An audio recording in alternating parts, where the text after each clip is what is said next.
할렐루야. 우리 옆 사람 한번 축복할까요? 우리 너무 가까이 붙지 마시고 축복만 하십시다. 주의 이름으로 축복합니다. 사랑합니다. 네, 네.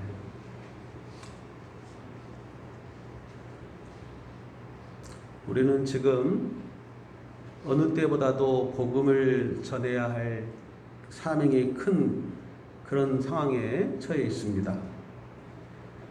왜냐하면 아직도 구원을 얻지 못한 사람들, 즉 복음을 들어야 할 사람들이 많이 있기 때문입니다. 여러분, 오직 예수님을 믿어 구원에 이르는 이 복음의 소식을 정말 잘 감당하고 하나님이 주시는 이 사명을 잘 충성스럽게 감당하는 교회와 또 우리 성도들이 될 수 있기를 축복합니다. 복음을 기쁜 소식이라 하는데 이것을 전해야 될 우리가 우리 믿음을 제대로 지키지를 못하고 버겁고 힘든 시기를 지금 보내고 있습니다. 그래서 자기 믿음 지키기도 어려운데 버거운데 다른 사람에게 어떻게 복음을 전합니까? 이런 말을 할 수 있습니다. 그러나 이러한 때 우리 주님은 과연 무엇이라 할까요? 오늘 저는 여러분과 함께 성경에서 말씀하시는 주님의 부탁과 명령이 무엇인가를 함께 깨닫고 나누려고 합니다. 사도 바울은 고린도전서 9장에 보게 되면 사도로 부름받아가지고 사도의 사명을 하면서 일을 했지만 사도권에 대한 불신이 교회 안에 있었습니다. 예수님과 함께 했던 사도가 아닌데 어떻게 당신이 사도냐 이런 의문을 가진 교인들이 있어서 상당히 어려움을 고초를 겪었습니다. 그때 그런 가운데 의심을 하고 있던, 즉 인정하지 않던, 사도권을 인정하지 않던 고린도 교회 교인들을 향하여 바울은 이런 이야기를 합니다. 나는 그런 대접을 또 그런 권리, 즉 사도로서 대접이나 권리를 충분히 받을 수 있지만, 그런 것을 받을 수 있지만 내가 그것을 위해서가 아니라, 그것을 자랑하려고 하는 것이 아니라, 나는 복음 전파하지 않으면 내게 화가 있을 것 같아서 복음을 전하노라, 이런 말씀을 합니다. 고린도전서 9장 16절에 그렇게 나옵니다. 내가 복음을 전할지라도 자랑할 것이 없으면 내가 부득불 할 일이라. 만일 복음을 전하지 아니하면 내게 화가 있을 것이로다. 그러니까 사도로 인정도 안 하고 있는 사람들 앞에 이 복음을 그냥 인정 안 하면 되잖아요. 기분도 별로 안 좋을 텐데. 그런데 바울 사도는 복음 전하는 일은 하나님이 주신 사명이고, 내가 그 복음을 믿고 받은 사람으로서 전하지 않으면 내게 화가 올 수 있을 것 같다는 그런 그 사명감에 따라 복음을 전했다는 것입니다. 지금 우리도 마찬가지입니다. 여러분, 지금 많은 사람들이 주변에서 우리 기독교를 향하여 비난하고 또 복음 전하는 데 있어서 제약을 받고 있는 상황입니다. 그렇기 때문에 우리가 거기에 같이 편승해서 우리도 위축된 마음을 일부 가지고 있습니다. 그러나 여러분, 이런 마음을 가져야 됩니다. 그럼에도 불구하고, 한번 우리 따라합시다. 그럼에도 불구하고 복음을 들어야 할 사람이 너무 많이 있다. 아멘? 그렇습니다.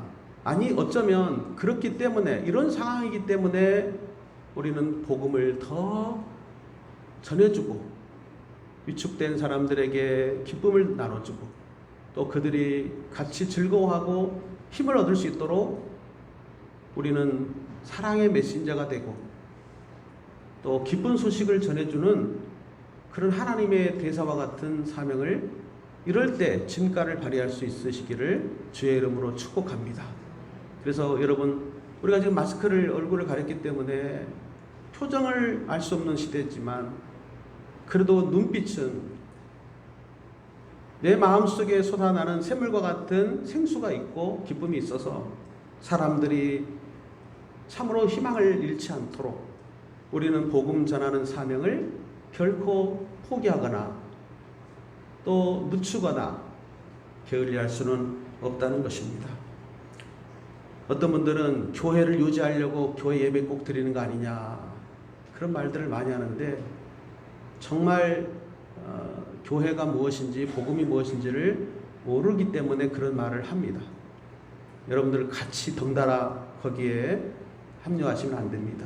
우리는 복음을 전해야 될 이유가, 바울 사도는 내가 이 소식을 듣고 이 비밀을 알았는데 이걸 전하지 않는다는 것은 참 듣지 못한 사람들에게는 큰 화가 되니까 내가 이것을 안 전하면 안 된다, 그 사명감 때문에 했던 것처럼 우리 복음을 전하는 일을 여러분 본질로 삼는다면, 그것만 정확히 지킨다면 어떠한 비난이나 어떠한 어려움을 받아도 우리는 하나님 앞에 잘하였다고 칭찬 듣는 그런 성도가 될 것입니다.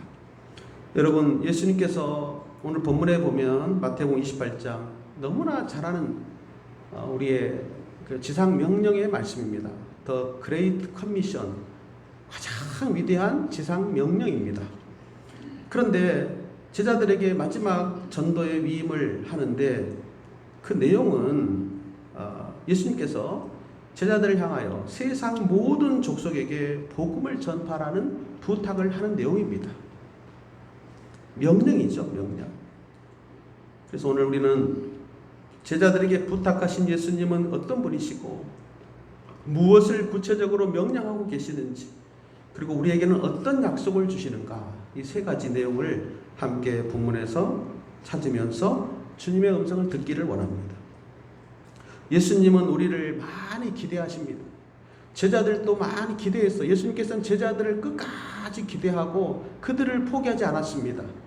여러분, 오늘 성경에 보니까 예수님이 갈릴리에서 지시하신 어느 산에 함께 만나자 해갖고 제자들과 만났는데, 11명의 제자들이 만났는데, 그때 경배를 하는 사람도 있었지만 의심하는 사람들도 있었다 그랬어요. 그랬죠? 그러니까 참 기가 막힌 거예요. 우리들 수준이 그러는 거예요. 예수님이 다시 살아나셔가지고 지금 나타나셔가지고 말씀하는데도 그래도 아직 의심하는 사람이 있다는 거예요. 그런데 더 놀라운 것은 그러한 우리 제자들의 모습에도 불구하고 예수님은 그들을 기대하시고 그들을 믿어주고 그들을 향하여 사랑으로 품어주시면서 그들을 포기하지 않고 있다는 거예요. 우리 예수님께서, 우리 하나님께서는 의심하는 우리 같은 제자들과 같은 우리들일지라도 사람은 포기하고 실망할 수밖에 없지만 우리 주님은 끝까지 우리를 버리지 않고 포기하지 않고 기대하시고 품어주시고 넘어지면 다시 일으켜 세워서라도 또 일어나게 만들어서 주님의 기쁨의 동반자들로, 동역자들로 쓰신다는 사실을 믿으시기 바랍니다. 그러니까 여러분, 오늘 여기 오신 여러분들, 예배하러 오신 여러분들, 나는 보잘것없고 무능하고 믿음도 적고 의심하는 것도 많고 뜨거움도 없지만, 그래서 나는 하나님이 나를 도대체 사랑한 것 같지 않고 확신도 안 쓸지 모르지만 그 우리 생각을 내려놓고 제자들을 이렇게까지 사랑하시는 예수님, 나도 버리지 않고 끝까지 예수님이 사랑하시리라, 나를 기대하시리라, 그 기대감, 주님이 가지고 있는 그 희망, 이것이 여러분 안에서 자리 잡기를, 이것이 나를 다스리시기를 주의 이름으로 축원합니다. 그래야 할 때 우리들 마음에 복음이라는 것이 살아서 역사하고 다른 사람에게 복음을 전할 수가 있게 될 줄로 믿습니다. 여러분, 나쁜 소식을 아침부터 전해봐요. 그러면 듣는 사람도 기분 나빠지고 전하는 사람도 기분 나빠지고. 그러나 아침부터 만약 여러분들이 기쁨의 소식을 나누면, 예를 들어서 권사님, 집사님, 권사님 하나님이 너무 사랑하셔요, 축복합니다, 하나님이 함께 하실 겁니다, 축복의 말을 전해주면요, 전하는 사람도 그거 전하면서 인상 쓸 수 없잖아요. 듣는 사람도 그 말을 들으면 마음에 큰 위안이 되고 힘이 생겨요. 그래서 여러분, 실망스럽고 의심스럽고 못마땅한 말을 많이 하면 그만큼 듣는 사람도 전하는 사람도 힘 빠지지만 우리 주님께서는 다 하셔요. 우리를 다 하시고 오늘도 제자들을 불러서 제자들을 다독거리며 제자들을 품고 더 큰 위대한 명령의 길을 주십니다. 이들이 어떻게 이 명령을 감당하겠습니까? 주님께서 함께 하시기 때문에 감당을 할 수가 있는 것입니다. 오늘도 저와 여러분 안에 이 주님의 은혜가 충만하시기를 주의 이름으로 축복합니다. 자, 그럼 먼저 생각할 말씀은 과연 이 모든 족속에게 복음을 전하라고 제자들에게 부탁하신 예수님이란 분은 도대체 다시 살아나셔서 제자들을 만나가지고 자신의 신분을 이렇게 밝히고 있는데 그 예수님이 자기를 뭐라고 지금 소개하고 있는지 다시 한번 확신을 주고 있는지. 첫 번째, 따라합시다. 예수님은 하늘과 땅의 모든 전권을 가지신 분입니다. 그렇습니다. 이게 중요한 거예요. 여기 자, 오늘 본문 말씀 18절 읽읍시다. 시작. 예수께서 나와 말씀하여 이르시되 하늘과 땅의 모든 권세를 내게 주셨으니, 주셨다는 말은 하나님께서 주셨고 예수님이 받았다는 거죠. 뭘 받았어요? 전권을. 여기 권세, 여기 그 권세란 말을 원문을 찾아보니까 엑수시아로 되어 있는데 전권입니다. 전권. 모든 권한을 다 받았다는 거예요. 근데 하늘과 땅의 권한까지 받았어요. 하늘을 움직이기도 하고 어둡게도 할 수 있고 빛 가운데 이끌 수도 있고 땅을 진동할 수도 있고 땅을 평정하게 할 수도 있고 바다를 잔잔하게 할 수도 있고 바다를 풍랑일으킬 수도 있고 우리 인생의 개인 생사화복도 좌지우지할 수 있는 모든 권세, 그 권세를 우리 하나님께서는 예수님께 위임하고 예수님 자신이 삼위일체 하나님이시기 때문에 예수님은 그 모든 권세를 하나님께 또 받았다라고 자신을 말씀하면서 소개합니다. 이 전권이라는 말은 재판권을 받았다는 뜻도 되고요. 사람을 재판하는 거예요. 나라를 재판합니다. 여러분, 나라의 재판은 재판장들이 하는 게 아니에요. 심판과 재판은 전능하신 예수 그리스도께서 하신다고 말씀하십니다. 또한 명령권을 받았어요. 종말론적인 심판권도 받았습니다. 그 모든 권세를 위임받은 분이 예수님이시고, 아니 그 권세 자체가 예수님이시라고 성경은 말씀합니다. 골로새서 1장 16절, 만물이 그에게서 창조되되 하늘과 땅에서 보이는 것들과 보이지 않는 것들과 혹은 왕권들이나 주권들이나 통치자들이나 권세들이나 만물이 다 그로 말미암고 그를 위하여 창조되었고 또한 그가 만물보다 먼저 계시고 만물이 그 안에 함께 섰느니라. 할렐루야. 예수님께서 만물의 창조자고 하늘에 땅에 보이는 것과 보이지 않는 것들, 세상의 왕권들 모든 것의 통치자가 되고 그를 위하여, 예수님을 위하여 만들어졌고 예수님 안에서 섰다, 세워진다는 거예요. 또한 골로새서 2장 10절에 말씀합니다. 너희는 그 안에서 충만하여졌으며 그는 모든 통치자와 권세의 머리이시라. 여러분, 그러므로 예수님은, 우리에게 지상 최대 명령을 주시고 계신 예수님은 하늘의 권세를 아버지께 받아서 모든 사람에게 영생을 주시고 다스리는 권세를 받으신 분으로서 지금 말씀하고 계시는 것입니다. 사랑하는 여러분, 하나님과 동일한 전권을 가지신 예수님, 그러므로 그 예수님을 믿고 가는 우리의 믿음이 될 수 있기를 주의 이름으로 간절히 축원합니다. 그래서 예수님은 병자를 고치는 데 있어서도 전권을 가지셨어요. 성경에 보면 죽은 자까지 살리시는 전권을 가지셨어요. 그래서 오늘 여러분, 예수님이 하늘과 땅의 권세를 가지고 자신이 친히 죽음에서 이겨냈고 또한 나는 길이고 진리고 생명이다, 나로 말미암지 않고는 아버지께로 올 자가 없다고 하시며 자신의 정체를 정확히 하셨습니다. 그 권한을 가지신 분이기 때문에 여러분, 오늘 저와 여러분들에게 똑같은 은혜를 주시며 우리 같은 의심 많고 부족한 사람들에게도 그분이 명하시는 그 명령을 받아가지고 우리가 사는 겁니다. 오늘도 여러분, 예수님의 정권을 우리가 믿으니까 그 믿음을 가지고 이 전권을 가지고 세상을 향하여 가라, 주님이 말씀하시기 때문에 그 전권 가지신 분이 가라 했기 때문에 우리는 예수님만 믿고 전권을 가지신 그분만 믿고 사는 거예요. 아멘.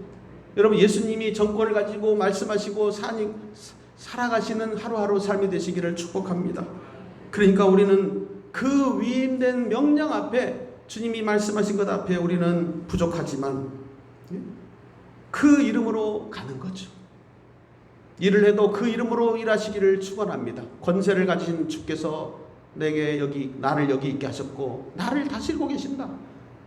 그러니까 우리는 내 직장의 사장님이 내 정권이 있는 게 같지만, 학교의 선생님이 내 정권을 가지고 있는 것 같지만, 이 나라의 대통령이나 지도자들이 정권을 가지고 있는 것 같지만, 내 인생의 모든 정권은 하나님이 가지고 계신다, 예수님이시다 선포하시면서 그 믿음을 가지고 살아가는 하나님의 자녀들이 될 수 있기를 축복합니다. 자, 두 번째로 말씀하실 것이 이것입니다. 전권을 가진 예수님께서 제자들에게 명령하신 것이 있어요. 부탁하신 것이 있어요. 자, 19절 20절 같이 읽어봅시다. 시작. 그러므로 너희는 가서 모든 민족을 제자로 삼아 아버지와 아들과 성령 이름으로 세례를 베풀고 내가 너에게 분부한 모든 것을 가르쳐 지키게 하라. 네, 거기까지만 봅시다. 한번 따라합시다. 전권을 가지신 예수는 가서 모든 민족을 제자 삼으라고 명하신다. 네, 여러분, 하나님의 나라를 우리가 알 수가 없었는데 예수님이 오심으로 하나님의 나라가 가까워졌어요. 믿습니까? 그렇죠? 거기에 제일 관심 있는 거 아니에요? 예수 믿는 목적이? 하나님의 나라를 우리가 몰랐는데 제대로 하나님의 나라를 우리가 이제 정말 그 비밀을 예수님을 통해서 듣게 됐고 깨닫게 된 거예요. 물론 눈이 가리거나 귀가 막히고 그런 사람들은 아무리 들려줘도 못 알아들어요. 깨닫지 못해요. 그러나 택한 자, 주님이 부르신 자들은 그 비유나 비밀한 것을 알게 돼서 깨닫게 됩니다. 그래서 하나님의 나라의 비밀을 알게 돼요, 우리가. 그런데 여러분, 오늘 하나님의 나라에서 오신 예수님께서 우리를 택하셔서 그 나라 백성을 만드시더니, 여러분, 신분이 보통 신분이 아니에요. 우리는 하나님의 나라의 백성이라는 신분을 얻은 거예요. 믿습니까? 그러니까 좀 못 먹고 살고 못 입고 살고 좀 가난하게 살고 되는 일이 별로 없고 자녀들이 별로 속썩이고 힘들게 해도 나는 하나님의 자녀 하나님 나라의 식구들이다. 우리는 하나님의 자녀들이다. 그 나라에 속한 자들이다라고 여러분, 그런 믿음을 가지고 살아가는 자부심이 있어야 됩니다. 그리스도인들은 자존심을 가져야 돼요. 하나님의 나라의 백성이라는 자부심.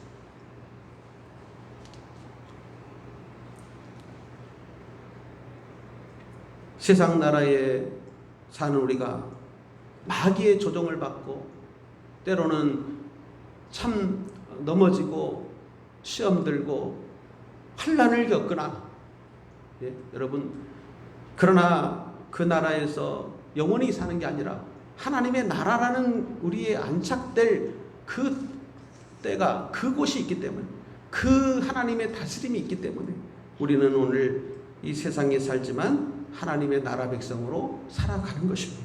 그런데 세상 나라에는 죄와 사망의 권세가 여전히 다스리고 있잖아요. 여기에 우리가 보냄을 받는 겁니다. 예수님께서는 하나님의 나라에서 오셔가지고 세상 나라에 있는 사람을 구원하기 위하여 친히 구원자가 되셨고, 이제 우리에게 그 사명을 맡기시면서 우리를 이 세상 나라로 파견하고 있는 거예요. 그 직분을 주신 겁니다.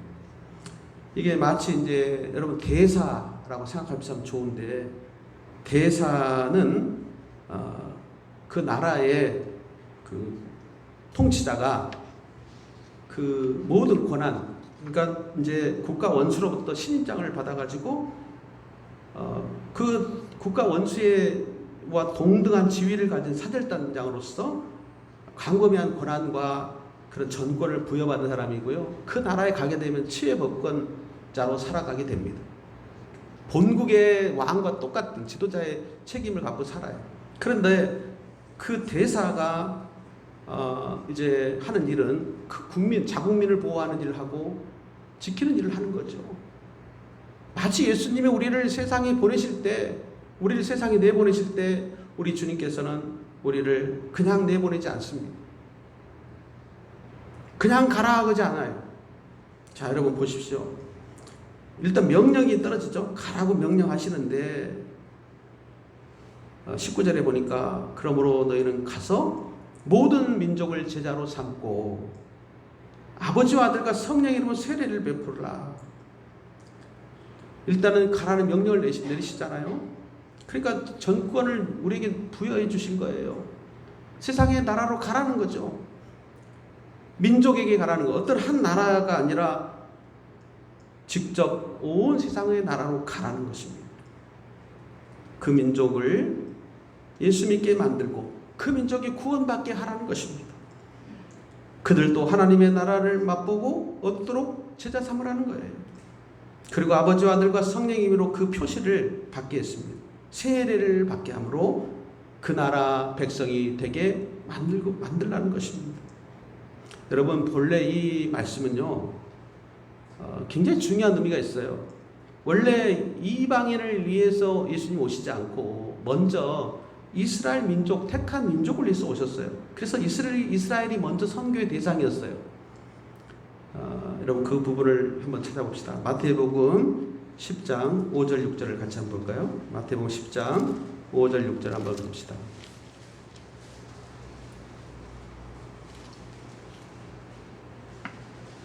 제자들을 파송하시면서 말씀하셨어요. 시작.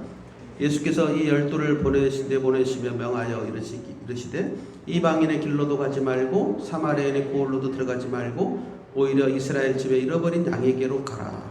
그렇죠? 그러니까 자국민에게, 자기 백성들에게 먼저 보내심을 준 거죠. 먼저 전하라는 거예요. 그래서 이스라엘이 먼저 선교의 대상입니다, 사실은. 근데 이것은 구약의 사상에 기초합니다.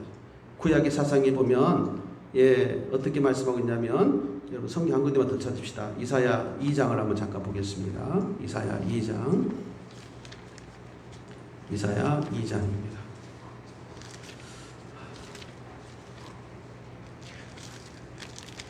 이사야 2장 2절에서 좀 보겠습니다.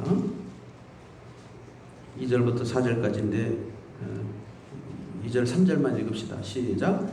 말일에 여호와의 절에 산이 모든 산 꼭대기에 굳게 설 것이요 모든 작은 산 위에 뛰어나리니 만방이 그리로 모여들 것이라. 많은 백성이 가며 이르기를 오라 우리가 여호와의 산에 오르며 야곱의 하나님의 절에 이르자. 그가 그의 길을 우리에게 가르치실 것이라. 우리가 그 길을 행하리라 하리니 이는 율법이 시온에서부터 나올 것이요 여호와의 말씀이 예루살렘에서부터 나올 것임이라. 아멘.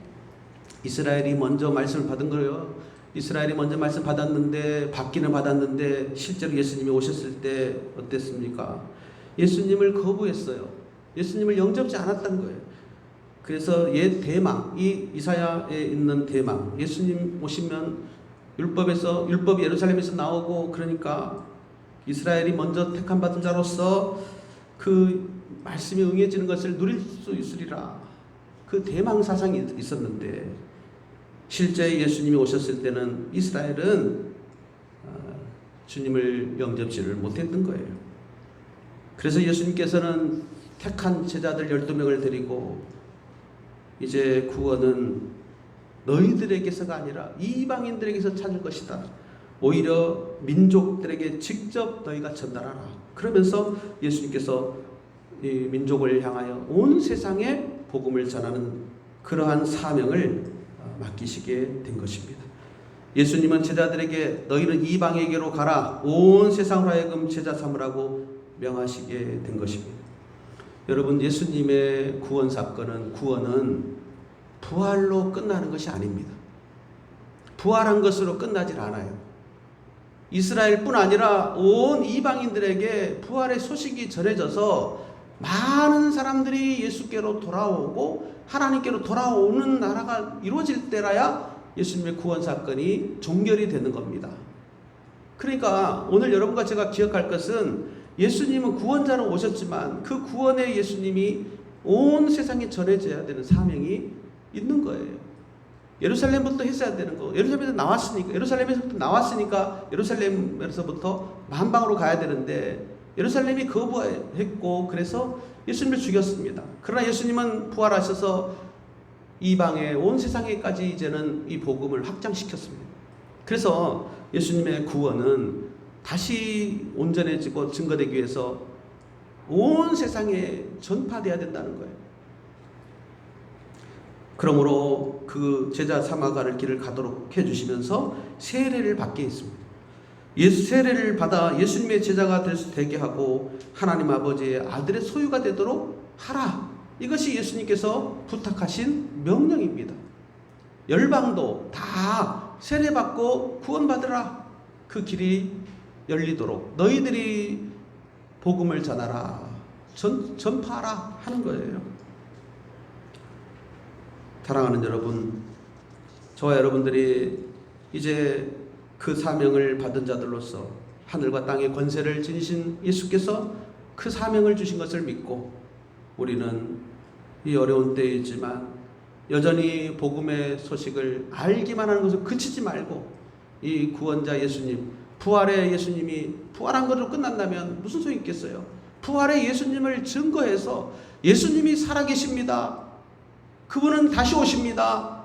그분은 심판자였으나 우리를 구원한 자로 구원자이시로 오셨고 심판하러 오실 겁니다. 그 예수님을 믿게 해서 오늘 영혼들이 아버지 하나님의 나라의 백성이 되도록 만들 그 귀한 사명을 우리가 날마다 행하실 수 있기를 주의 이름으로 축원합니다. 마지막 세 번째 단계는 이것입니다. 제자들에게 가서 제자 삼으라 명령하시는 주님은 어떤 약속을 주고 계시는가?